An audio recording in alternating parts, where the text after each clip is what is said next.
Bueno, buenas tardes, hermanos. Nuevamente nos convoca la palabra del Señor. Eh, antes de empezar con la meditación, vamos a tener una palabra de oración. Bendito Dios y Padre, gracias te damos por estos momentos y esta oportunidad que tú nos das de abrir tu palabra. Te rogamos que tu Santo Espíritu nos guíe y que podamos expresar lo que tú tienes para cada uno de nosotros. Gracias te damos por esta hora, porque podemos llegarnos con toda confianza al trono de la gracia. Y tú has prometido que hemos de encontrar el oportuno socorro. Señor, que al abrir tu palabra se cumpla el propósito tuyo y que seamos exhortados, animados y poder poner nuestros ojos en ti. Te pedimos todo esto y te damos gracias en el nombre del Señor Jesús. Amén. Bueno, hermanos, el título que habíamos pasado era Guardando su palabra y no negando su nombre. Y pensando en los silencios de Dios, mi mente fue al libro de Malaquías, porque es el último libro del Antiguo Testamento, y después de ese libro, hasta Juan el Bautista, que irrumpe en Mateo, pasaron 400 años. 400 años de un silencio de Dios, Es muy significativo esto. Me llevaba a pensar que venimos viendo en el concurso, ¿se acuerdan? En Génesis, cuando allí en el capítulo 16, Abraham, dice el versículo 16, era de 86 años. Y cuando empieza el capítulo 17, dice que Abraham era de 99 años. Hubo 13 años de silencio de Dios. Y es notable que en el capítulo 16 es cuando Abraham, inducido por su mujer, se llega a Agar, la sierva, y tienen un hijo. Sabemos toda la historia. Pero allí hay 13 años en la cual no se nos dice nada. Pero, lógicamente, que Dios no estuvo conforme con todo lo que hizo Abraham y Sara en el capítulo 16. Como tampoco Dios estuvo conforme en los últimos tiempos, en los tiempos de Malaquías. Y quisiera referirme a estos tiempos, a esos tiempos de Malaquías. Vamos a leer Malaquías capítulo 1, algunos versículos, por amor al tiempo, para no hacerlo muy largo. Dice Malaquías capítulo 1, versículo 1. Profecía de la palabra de Jehová contra Israel por medio de Malaquías.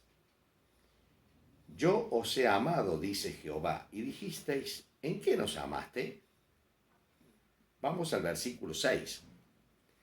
El hijo honra al padre y el siervo a su señor. Si pues soy yo padre, ¿dónde está mi honra? Y si soy señor, ¿dónde está mi temor? Dice Jehová de los ejércitos. A vosotros, oh sacerdotes, que menospreciáis mi nombre y decís, ¿en qué hemos menospreciado tu nombre? En que ofrecéis sobre mi altar pan inmundo y dijisteis, ¿en qué te hemos deshonrado? En que pensáis que la mesa de Jehová es despreciable. Y cuando ofrecéis el animal ciego para el sacrificio, ¿no es malo? Asimismo, cuando ofrecéis el cojo o el enfermo, ¿no es malo? Preséntalo pues a tu príncipe. ¿Acaso se agradará de ti o le serás acepto? Dice Jehová de los ejércitos. Ahora pues, orad por el favor de Dios, para que tenga piedad de nosotros. Pero ¿cómo podéis agradarle si hacéis estas cosas? Dice Jehová de los ejércitos. ¿Quién también hay de vosotros que cierre las puertas o alumbre mi altar de balde? Yo no tengo complacencia en vosotros, dice Jehová de los ejércitos, ni de vuestra mano aceptaré ofrenda, porque desde donde el sol nace hasta donde se pone, es grande mi nombre entre las naciones, y en todo lugar se ofrece a mi nombre incienso y ofrenda limpia. Porque grande es mi nombre entre las naciones, dice Jehová de los ejércitos. Y vosotros lo habéis profanado cuando hacéis inmunda, cuando decís inmunda es la mesa de Jehová, y cuando decís que su alimento es despreciable. Habéis además dicho, oh, qué fastidio es esto, y me despreciáis, dice Jehová de los ejércitos, y trajisteis lo hurtado, o cojo, o enfermo, y presentasteis ofrenda. ¿Aceptaré yo eso de vuestra mano? Dice Jehová. Maldito el que engaña, el que teniendo machos en su rebaño, promete y sacrifica a Jehová lo dañado. Porque yo soy gran rey, dice Jehová de los ejércitos, y mi nombre es temible entre las naciones. Qué panorama el que tenemos aquí en este comienzo de Malaquías. Termina el Antiguo Testamento, el capítulo 4 de Malaquías, con maldición. Y termina el primer libro de la Biblia, Génesis, con un ataúd, con una muerte, con un entierro. Pero gracias a Dios que termina el Nuevo Testamento con triunfo y victoria. Con triunfo y victoria sobre el mal, sobre el pecado y sobre la muerte. Y ese es nuestro Dios. Bendito Dios el que tenemos. Realmente es interesante. Ahora, me llamó la atención, leyendo Malaquías, me llamó la atención varias cosas. En primer lugar, todas las veces que en el libro se menciona Jehová de los ejércitos. Jehová de los ejércitos. Y hay un mensaje de juicio, hay un mensaje de reconvención, y me llama la atención cómo al comienzo de la profecía se refiere en contra de Israel. Después hay una reprensión a los sacerdotes, hasta el capítulo 2, versículo 9. Y después del versículo 10 del capítulo 2 en adelante, se refiere al pueblo, al pueblo. Y podemos ver aquí en Malaquías que el carácter de este tiempo, lo que había entre los sacerdotes y el pueblo, era una gran apostasía. Era una gran apostasía. Realmente vemos que los sacerdotes, los que tenían que enseñar al pueblo, dar cumplimiento a las leyes de Dios, cumplimiento en todas sus funciones, habían inducido al pueblo al error. Eran laxos en su obediencia, digamos, en el día de hoy, eran lai, les venía bien cualquier cosa. Y entonces, en medio de esa apatía y esa indiferencia, es que se llega a Dios para ellos. El pueblo carecía de instrucciones precisas. ¿Por qué? Porque los sacerdotes lo habían inducido al error.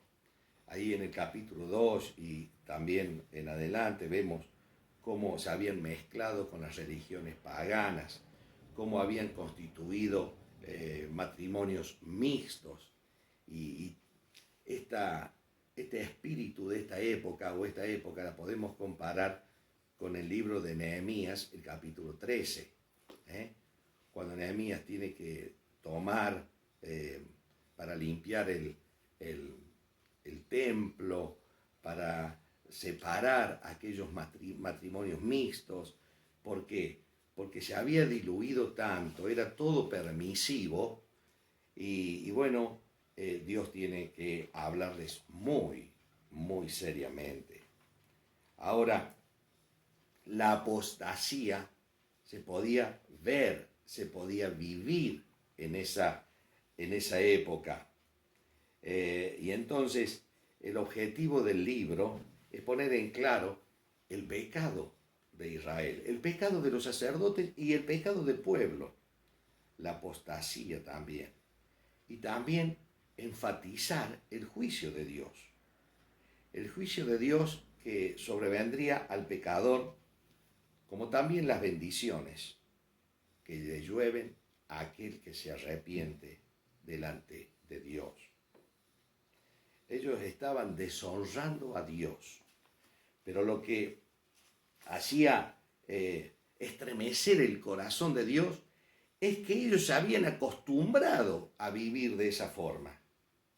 Y entonces el pueblo aquí cuando empieza en el capítulo 2, Dios le tiene que decir una declaración: yo os he amado. Ajá, dicen ellos, ¿en qué nos amaste? Qué terrible, ¿no? Qué peligroso es cuando el pueblo discute con Dios y trata de defender sus caminos pecaminosos. Y en su ignorancia ellos tratan de querer seguir viviendo en esa vía de conducta la cual Dios reprueba. Hoy en día hay iglesias, hermanos, ustedes saben como yo, realmente podemos decir que la palabra de Dios se ha dejado de lado. No se ama la palabra, ni se ama al Señor de la palabra. Y entonces se discute con Dios. Malaquías recalca los terribles pecados del pueblo y de los sacerdotes. Qué terrible cuando el pueblo se pone a discutir con Dios. Pero aquí encontramos, antes de eso quería decir que en todo el libro de Malaquías encontramos 7 preguntas que revelan el carácter de esa época. Aquí en primer lugar dice: ¿en qué nos amaste? ¿En qué nos amaste? En segundo lugar, dice: ¿en qué hemos menospreciado tu nombre? ¿En qué te hemos deshonrado? ¿En qué te hemos cansado? ¿En qué hemos de volvernos? Ellos aparentemente guardaban una religiosidad extraordinaria, una forma extraordinaria de culto, pero Dios aborrecía esa forma de culto, porque tenían lo exterior, pero el corazón de ellos estaba lejos. Muchas veces me pregunto, hermanos, ¿con qué fervor y pasión tratamos las cosas de Dios? Los hermanos responsables en la iglesia, ¿con qué fervor y pasión van a las reuniones? Nos corrigen, alimentan a su pueblo, sustentan a su pueblo, visitan a su pueblo. ¿De qué manera, hermanos? Y el pueblo de Dios tiene que decir: ¿en qué? Como diciendo, para nosotros está todo bien. Y el séptimo, ¿en qué? Dice el capítulo 3:13, ¿qué hemos hablado contra ti? Ellos estaban viviendo una realidad y Dios lo veía de otra forma. Nos hace acordar a la iglesia en la Odisea. Qué tremendo, ¿no? Ellos pensaban que eran ricos, que no necesitaban nada de ninguna cosa, y Dios le tiene que decir: tú no sabes, eres un pobre, ciego, desnudo. Me temo que en estos días, hermanos, muchos creen o creemos que a nuestra forma de ver y entender estamos bien y que no le hemos fallado a Dios en nada. Y vamos a la primera pregunta hoy día, en donde Dios le declara que es para mí el título central o el tema central, no de Malaquías, sino de toda la Biblia: el amor de Dios. Y dice: Yo os he amado. Es una declaración de Dios. Yo os he amado. Y ¿saben una cosa? Ellos dicen, ¿en qué nos amaste? Qué terrible cuando el pueblo de Dios duda del amor de Dios. Dice, te he amado. Y ellos dicen, ¿en qué nos has amado? A ver, demuéstralo. Hámelo ver. Dudar del amor de Dios es el principio, hermanos, de la incredulidad y de toda desobediencia. Dudar del amor de Dios. Eva dudó del amor de Dios. Puso duda el principio que Dios le había dado de obediencia. Y ella pecó e hizo pecar también. Satanás quiere que nos sintamos abandonados por Dios. Y decimos, ¿por qué Dios esto? ¿Por qué Dios no me ayuda? Y ellos decían, ¿por qué Dios no nos da la cosecha? ¿Por qué nos va mal? ¿Por qué tenemos esto? ¿Dónde está Dios? Hoy en día, con lo que el mundo está pasando, hermanos, muchos preguntan, ¿dónde está Dios? Dios te ha dejado, Dios te ha abandonado. Esa es la duda que el diablo quiere sembrar en nosotros. Pero podemos regocijarnos en el amor y en la gracia de Dios. Y como hemos visto en la cena del Señor, nos podemos regocijar en su perdón, en su sangre eficaz para nosotros, que somos diferentes a los demás. No, nosotros que hemos creído y que hemos aceptado el perdón por su sangre. Qué bendición tenemos aquellos de poder descansar en el amor de Dios y en el perdón de Dios. Querido hermano, yo no sé qué es lo que tú estás pasando, pero quiero alentarte en esta mañana. Quiero alentarte y decirte que no mires al virus que ha venido al mundo, porque Dios ya lo había dicho, que iban a venir pestes, guerras, terremotos, tsunamis y cuantas otras cosas. Dios ya nos dijo, no debemos tener temor. ¿Sabes por qué, hermano? Porque como en los días del pueblo de Israel que estaba por salir de Egipto, y vino la orden de Dios que esa noche venía el ángel de la muerte, pero había una promesa de Dios basada en su palabra. ¿Y cuál era? Que aquellos que pintaran con sangre el dintel y los postes, no habría muerte. ¿Qué quiero decir con esto? Que los que estamos en Cristo Jesús, estamos resguardados por su sangre. Y como en aquella noche fue fiel Dios, también lo será. No con esto digo que no nos toque a algunos ser infectados y ser muertos también por el virus. Pero pasamos a estar en la presencia de Dios, lo cual es muchísimo mejor. No tengamos ni miedo, ni temor, ni terror por este virus, porque el Señor ya nos ha sacado y nos ha curado del peor virus del pecado, de la condenación eterna. Hermanos, tengamos paz y tengamos paciencia ¿en quién? ¿En algún doctor? ¿En alguna promesa del diario? No, en Él, porque Él nos dice esta mañana, yo os he amado.